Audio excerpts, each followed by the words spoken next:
I don't know if it still exists. There used to be a website that was basically car schooling. Huh. I mean, how can you learn stuff while you're in the car? Because let's face it, a lot of homeschooling families are driving to a lot of different activities and lessons and, you know, spending a good bit of time in the car, and the family's together all day, every day, mostly. Right. So if mom's got to do errands, it's like, let's go to the grocery store and have a home ec lesson, and we'll do math while we're there, and we'll learn about foods from different countries. And so they're doing all this kind of stuff anyway. Yeah. So why not listen to an audiobook on the way, and you know, listen to it on the way and on the way back. And you can actually, I mean, I know families that do this. They reserve the audiobook for the car.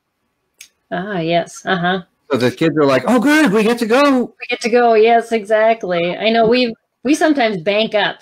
So we have long summer trips, and we'll like, no, okay, this is what we're going to study next year. And so we can fill all those books in on the way there and the way back. And then our reading's done for half or more of the school year in the year ahead.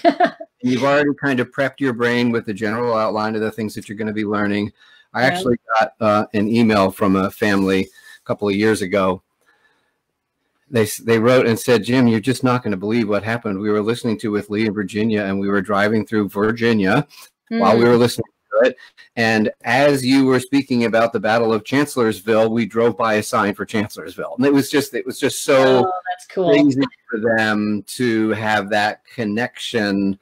We're learning about it now, and here we are. It's like we're right here where this story that we're hearing about actually happened. And I just thought that was really cool.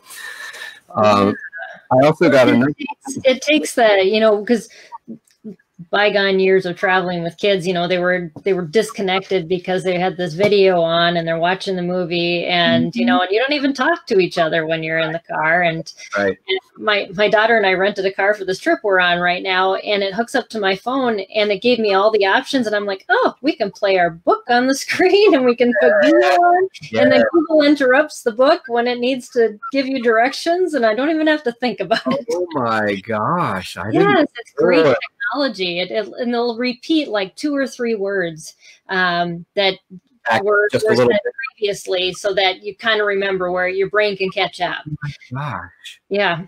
Wow. Really cool. So that's where, you know, it's going. So even city driving, because, you know, we used to think, well, you know, if I had to concentrate on, you know, what turn I made, and, you know, I can't do audiobooks. Well, now the technology is making it possible. You can it integrates it for you, and you don't have to worry about that. So that's great.